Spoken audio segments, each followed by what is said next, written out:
मैं श्रेष्ठ इसलिए नहीं हो सकता क्योंकि मेरी भी उत्पत्ति किसी से हुई है। भाई श्रेष्ठ तो वो है, जैसे हम अगर कहते हम श्रेष्ठ तो हम नहीं, क्योंकि हमें माता पिता ने जन्म दिया, तो हमसे श्रेष्ठ हमारे माता पिता है जो हमें इस संसार में लाए।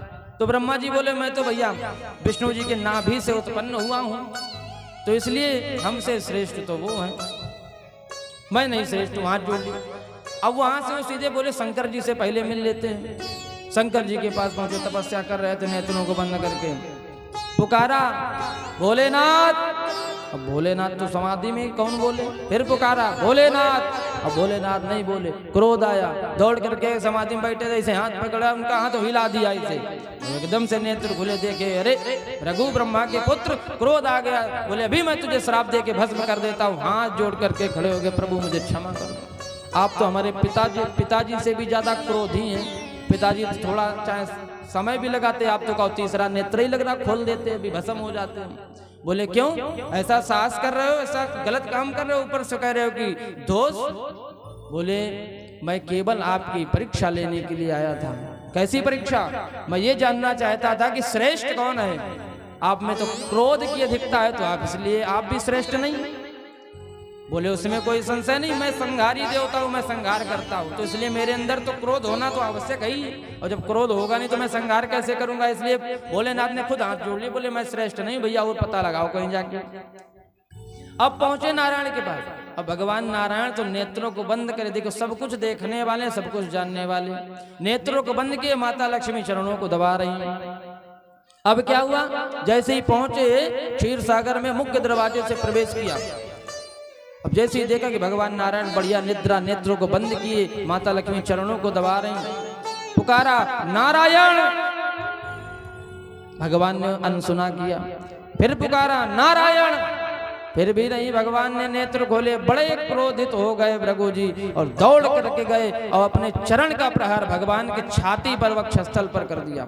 और जैसे ही अपने चरण का प्रहार भगवान की छाती पर अपना पैर मारा, तो भगवान के नेत्र खोले। भगवान ने जैसे ही नेत्र खोल करके देखा कि अरे भृगु जी हैं, ब्रह्मा जी के पुत्र हैं, ब्राह्मण हैं, उसी क्षण उनके चरणों को पकड़ लिया भगवान नारायण ने। अरे बोले हे ब्राह्मण देवता, आपके चरण में कहीं चोट तो नहीं आ गई?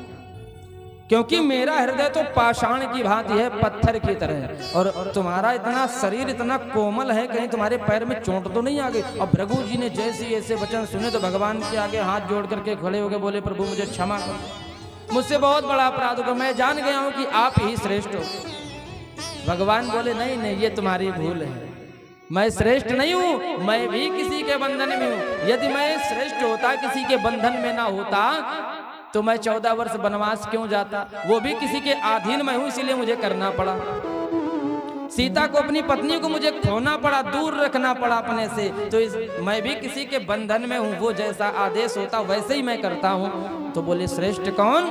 तो बोले श्रेष्ठ केवल आदि शक्ति मां भवानी है। हाथ जोड़ लिए भृगु जी ने, बोले प्रभु मुझे क्षमा कर दीजिए। माँ भवानी का स्मरण किया, माँ भवानी उसी क्षण प्रकट हो गई। जैसे ही माँ भवानी के दर्शन हुए, भृगु जी अत्यंत प्रसन्न हुए। माँ ने कहा ये सभी तीनों देवता मेरे कहने से ही, जैसा मेरा आदेश वैसे ही ये कार्य करते। मैं आदि शक्ति पराम्बा माँ भवानी जगदम्बा हूँ। बोलिए दुर्गे मैया की। सिद्ध कर दिया कि श्रेष्ठ कौन है? आदि शक्ति माँ भवानी सबसे श्रेष्ठ हैं। उनके कथनानुसार जैसा वो कहती हैं वैसे ही सभी देवता कार्य करते हैं। आगे की बड़ी पावन सुंदर कथा सुनाते हैं।